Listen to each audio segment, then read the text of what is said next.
साथियों, चैप्टर 81 में हमने आपसे दशम भाव के कारकत्वों के बारे में बात की थी। आइए अब आज हम बात करते हैं एकादश भाव के कारकत्वों के बारे में। शारीरिक तौर पर एकादश भाव का प्रभाव पैर और पैर की पिंडलियों पर होता है। एकादश भाव को आपने पढ़ा भी होगा कि आय भाव या लाभ भाव के तौर पर देखा जाता है। अब इसे थोड़ा सा समझ लेने की जरूरत है कि इसे लाभ भाव या आय भाव क्यों कहा गया है। जैसा कि हमने नवम भाव के कारकत्वों वाले चैप्टर में आपको बताया था कि नवम भाव में जो भी भावेश बैठा है उसके फल जातक अपने भाग्य में लिखवा कर ही लाया है, जो कि उसे समय आने पर मिलेंगे। ठीक उसी तरह एकादश भाव में जो भी भावेश बैठा है उसका लाभ जातक जन्म से ही अपने साथ लेकर आया है। उसके लिए उसको किसी इंतजार या समय की जरूरत नहीं है, वह जन्मते ही उसके साथ में मौजूद ही रहेंगे और इसीलिए इसे स्वाभाविक तौर पर लाभ भाव या आय भाव के नाम से जाना गया है। क्योंकि जिस चीज का लाभ या आय जन्म से है उसी को तो जन्म कुंडली में आय भाव कहा जाएगा। उसके पीछे का असली सत्य यही है। सामाजिक तौर पर ताऊ, चाचा, बड़े भाई बहन, बुआ, ये सभी रिश्तेदार एकादश भाव के कारकत्वों में आते हैं। यानी इनके बारे में हमको देखना है तो एकादश भाव से ही देखेंगे। कन्या संतान का होना या नहीं होना, यह भी एकादश भाव का कारकत्व है और यहीं पर अक्सर ज्यादातर लोग संशय में पड़ जाते हैं। ज्यादातर जगह यह लिखा हुआ है कि यह कन्या संतान होना या नहीं होना। अब इसका अर्थ क्या लिया जाए? मतलब होना भी वहीं हो गया, नहीं होना भी वहां हो गया। अब इसी संदर्भ में आप अष्टम भाव को देखेंगे तो आयु का भाव भी वही है और मृत्यु का भाव भी वही है, तो ये बड़ा कंफ्यूजन हो जाता है। तो इसका आप एक सीधा सा गणित अपने दिमाग में बैठा लीजिए कि जिस दशा काल में जो भाव एक्टिव है उसके फल पॉजिटिव मिलेंगे और जो भाव एक्टिव नहीं है उसके फल नहीं मिलेंगे। जैसे यहाँ एकादश के संदर्भ में हम देखते हैं तो एकादश भाव एक्टिव है तो वहां कन्या संतान की प्राप्ति होगी। बड़े भाई बहनों, ताऊ, चाचा, बुआ, इनसे सुख सहयोग मिलेगा। क्योंकि यहाँ एकादश भाव एक्टिव हो गया तो सामने पंचम भाव अपने आप कमजोर हो जाएगा। मान लीजिए ग्रह की उच्च है इसलिए एकादश भाव एक्टिव है तो स्वाभाविक तौर पर ही पंचम भाव में उस ग्रह की नीच पड़ेगी तो वह डीएक्टिव हो जाएगा। सिंपल सा गणित है, कोई बहुत ज्यादा रॉकेट साइंस का काम नहीं है। आप आराम से इसको समझकर सिर्फ दिमाग में बैठा लीजिए तो आपको फलित करने में कोई दिक्कत परेशानी नहीं आएगी। और इसी फार्मूले से सारे कारकत्व, सभी भावों के कारकत्व आपको देखने हैं, कहीं भ्रमित होने की आवश्यकता ही नहीं है। इसके अलावा स्वार्थ, लोभ, लालच, रिश्वतखोरी, भ्रष्टाचार जैसे कारकत्व भी इसी भाव से ताल्लुक रखते हैं। और सभी प्रकार का धन लाभ, चाहे बेईमानी से कमाया गया हो चाहे ईमानदारी से कमाया गया हो, वह भी एकादश भाव से ही देखा जाएगा। माता की आयु, वह भी इसी भाव से देखा जाएगा।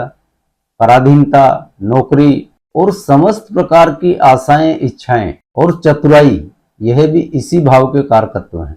आप कुंडली में एकादश भाव को ज्यादा एक्टिव पाएंगे तो देखेंगे कि उस व्यक्ति में आशाएं, इच्छाएं बहुत ज्यादा बढ़ी चढ़ी हुई रहती हैं। वो पूरी होंगी या नहीं होंगी वो एक अलग बात है, लेकिन एकादश भाव के प्रबल होने का मतलब ही यह है कि उसमें आशाएं, इच्छाएं बहुत बढ़ी हुई रहेंगी। एक इच्छा पूरी होगी तो दूसरी खड़ी हो जाएगी, दूसरी पूरी होगी तो तीसरी खड़ी हो जाएगी।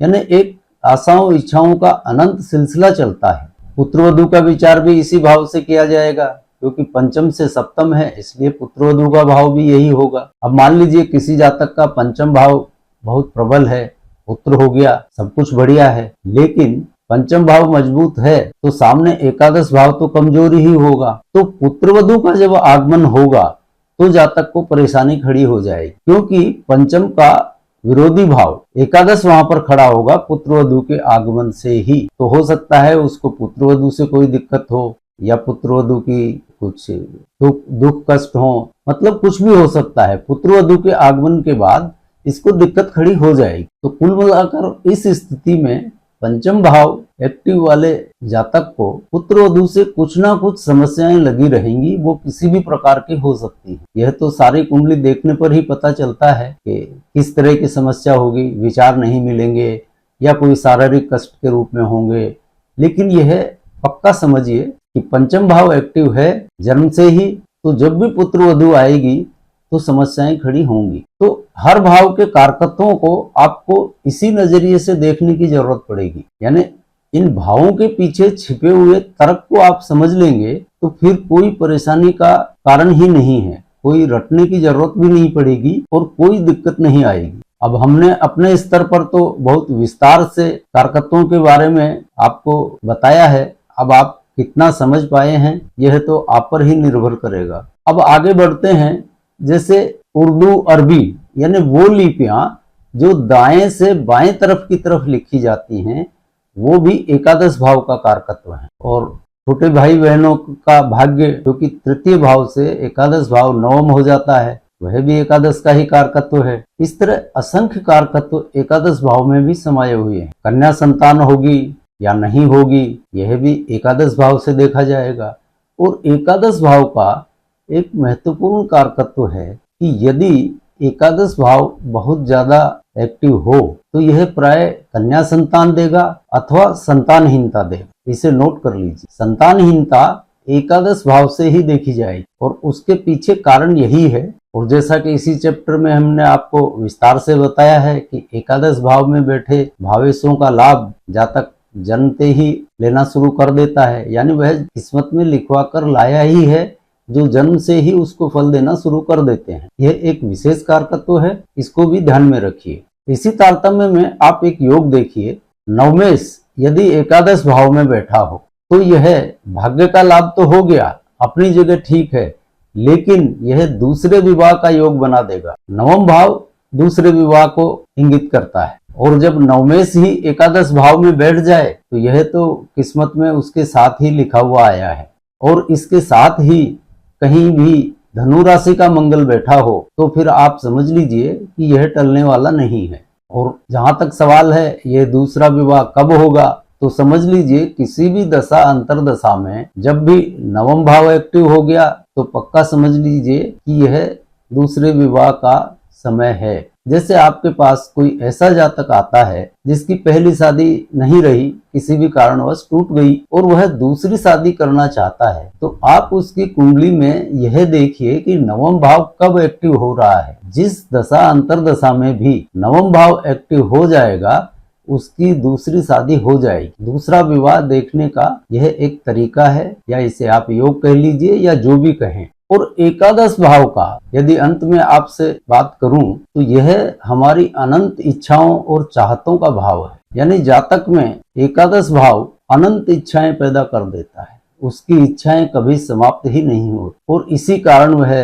कुछ भी कर लेता है। लोभ, लालच, बेईमानी, ईमानदारी, रिश्वतखोरी, लेना देना, जो कुछ भी करे उसकी इच्छाओं की कभी समाप्ति नहीं होती। इसीलिए इस भाव में ये लोभ, लालच, बेईमानी, रिश्ते, रिश्वतखोरी इत्यादि के कारकत्व भी समाये हैं, यानी इच्छाओं का एक क्रमबद्ध सिलसिला चलता है यहाँ पर। दूसरे एकादश भाव हमारे कर्म फल का भी है। अपने जीवन काल में हम जो भी अच्छे बुरे कर्म करते हैं उन कर्मों का फल भी यही भाव देता है, यही तय करेगा कि उन कर्मों का क्या फल मिलेगा। अब आप इसी तारतम्य में शनि की राशियां देख लीजिए। काल पुरुष की कुंडली में दसम भाव में मकर, एकादश भाव में कुंभ राशि पर, दसम भाव कर्म का है, इस नाते शनि कर्म के अधिष्ठाता कहलाते हैं। और कुंभ राशि दसम भाव से दूसरे भाव यानी एकादश भाव में पड़ी है, तो यह उस कर्म का फल है और इसीलिए शनि को न्यायाधीश कहा गया है। क्रूर ग्रह क्यों कहा गया है, पापी ग्रह क्यों कहा गया है?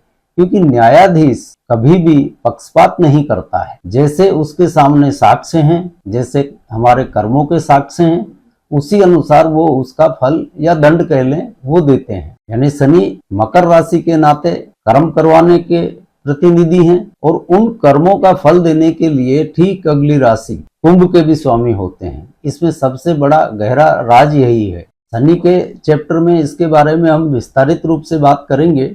अभी तो आपको एक सिर्फ एकादश भाव के फल कैसे देखने हैं इस संदर्भ में इस बात की चर्चा की है। अब आज के चैप्टर को यहीं विराम देते हैं और अगले चैप्टर में हम आपसे मिलेंगे 12वें भाव के कारकत्वों के साथ, जो कि इस श्रृंखला का आखिरी चैप्टर होगा। उसके बाद में हम कुंडली विश्लेषण की प्रक्रिया में जाएंगे। नक्षत्र स्वामी के जो हमने आपको भावों के फल बताए थे, अब उनकी दूरियों के फल बताते हुए शनै शनै हम कुंडली विश्लेषण की तरफ बढ़ेंगे। तब तक के लिए जय जय सिया राम।